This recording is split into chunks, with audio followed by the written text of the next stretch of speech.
발표하십니다. 먼저 신은경 한국노인장기요양기관협회 경기남부지부 회장님 모시겠습니다.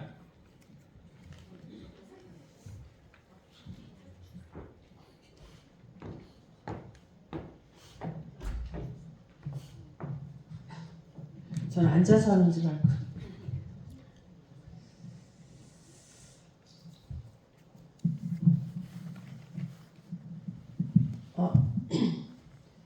저는 이제 시설 대표로 현안 문제에 대해서 공유하고자 이 자리에 왔고요. 안녕하십니까. 저는 한국노인장기요양기관협회 경기 남부지부장 회장을 맡고 있으며 현재 수원시설협회 수석부회장인 신은경입니다.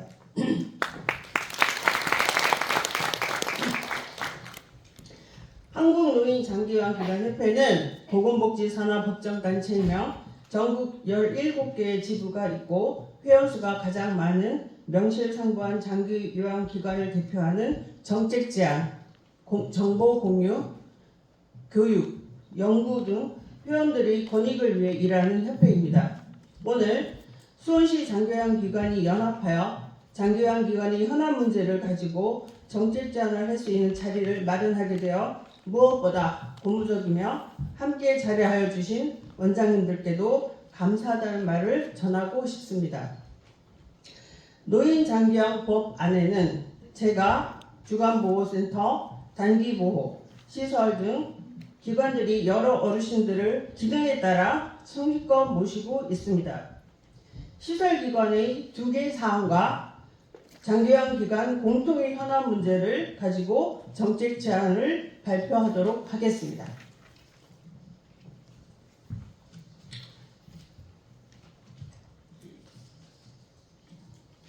잠깐 오다가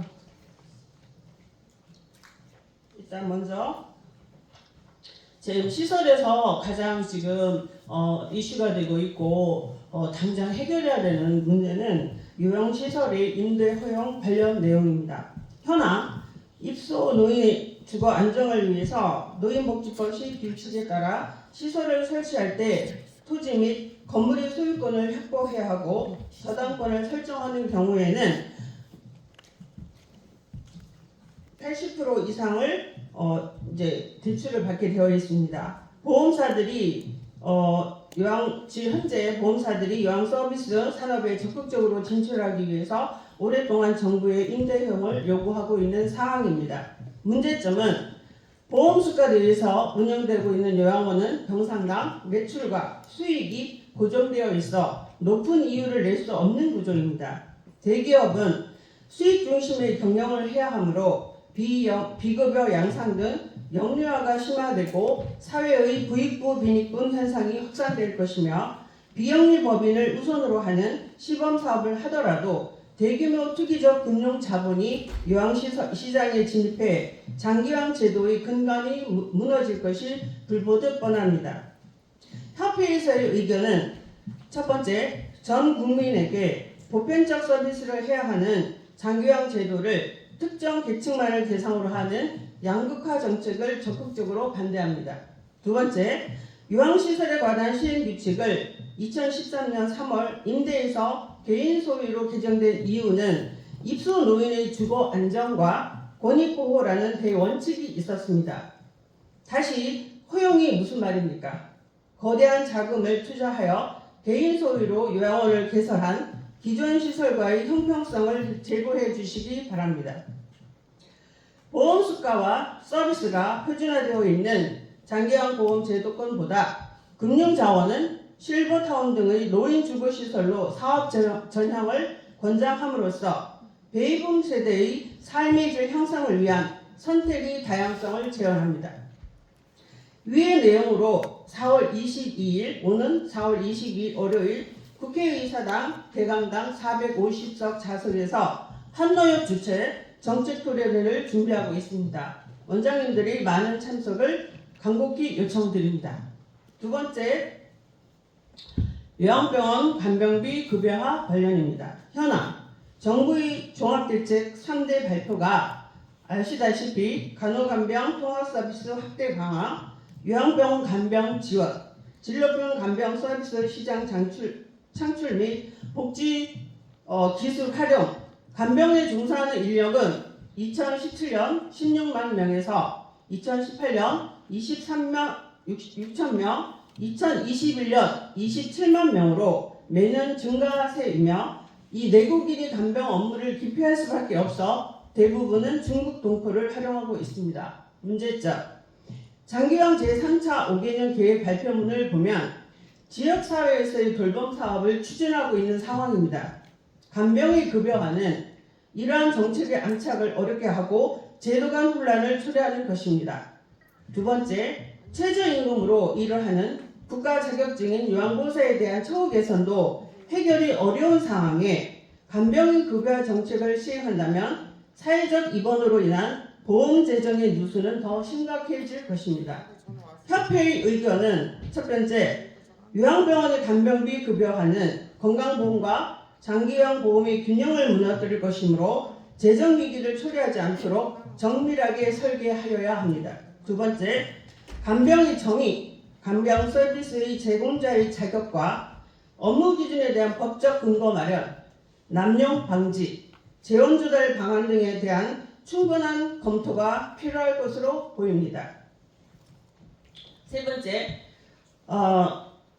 정책 제안은 세 번째, 노인 학대 양벌 규정, 양쪽 다 벌을 주는 규정 마련입니다. 관련된 사항이고요. 현황은 기관에서 상당한 교육 의무를 다하고 관리 감독을 하면 종사자의 위법 행위와 별개로 면책을 받을 수 있으나 노인보호 전문기관 조사 시 노인학대 의심 행위자와 기관은 분리하지 않고 모든 행위와 관련된 처분이 기관으로만 이루어진다는 점입니다. 문제점, 시설이 노인학대에 대한 신고 의무가 있으나 행위자와의 양별 규정이 있어 사건 처리에 대해서 미움 대처하고 있고 노인학대 사안별 명확한 처분 기준과 면책 기준이 없어 시설의 예방활동을 동기부여를 저하시키고 있습니다. 노인장기요양보험법과 그 다음에 사회복지사업법의 행정처분 기준이 굉장히 상이합니다. 노인장기요양보험법이 굉장히 세게 측정되어 있기 때문에 방임행위 하나만 해도 바로 업무정지 6개월, 그 다음에 성적 학대 행위만 해도 바로 업무정지 3개월, 경고조치가 너무 셉니다. 그래서 시정명령이라는 그 제도 자체가 없기 때문에 노인복지사회법에는 있는데 노인장기요양보험법에는 없기 때문에 개선명령이나 시정명령이라는 단어 자체가 없어서 이게 방임이나 학대로 판정이 되면 바로 정지로 가는 아주 과격한 처분이 있습니다. 개선을 건의합니다.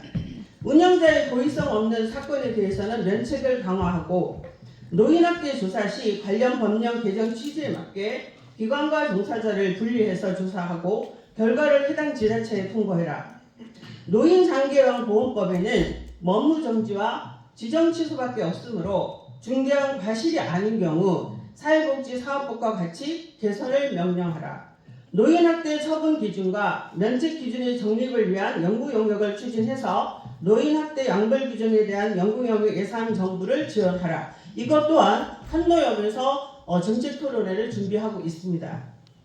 네 번째 정책 제안입니다. 마지막입니다. 장기요양 지정 갱신제 관련입니다. 현황, 장기요양 기관 지정이 유효기간이 6년으로 법이 개정됨에 따라 기존 기관들이 2025년 12월 10일 지정기간 만료로 갱신 의무를 발생합니다. 대부분의 지자체가 복지부에서 제공한 지정갱신 관련 표준 지정 심사 기준표를 준용하여 약간의 변형된 형태로 사용하고 있습니다. 문제점, 심사 기준표의 감점 비중이 과다히 측정되어 있어 기관 운영자의 고의성 없는 노인학대나 공단의 무리한 환수에 기인한 일회성 업무 정지만으로도 갱신 점수에 미달이며 80점 이상 통과되어야 됩니다. 개선 건의사항은 운영자의 고의성 없는 행정처분으로 인한 기존 기관 폐쇄는 최소한 면할 수 있도록 개선책 마련해 주기를 바란다. 성실히 운영한 장기요양 기관에는 가점 부여 방식을 도입해라. 평가 우수 기관이나 포상 수요 기관이나 정부 시책을 적극적으로 수용했을 경우에 가점 제도를 부여하라는 말입니다. 지정갱신제의 법적 취지를 이해하고 올바르지 않은 잣대로 선하게 운영하는 기관까지 피해를 보지 않도록 하기 위해서는 지정갱신제의 심사위원들을 구성함에 있어 공정성과 형평성에 심려를 기울이고 현장의 상황을 잘 아는 위원도 포함되기를 강력히 제안한다. 위의 내용처럼 비합리적이고 문제가 많은 점들을 중앙협회는 국회의원들과 보건복지부 또는 공단 등의 여러 가지 방법을 동원하여 정책 제안을 할 것입니다. 정책이 변하려면 머리수가 중요합니다.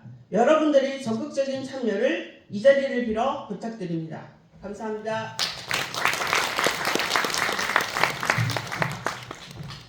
네.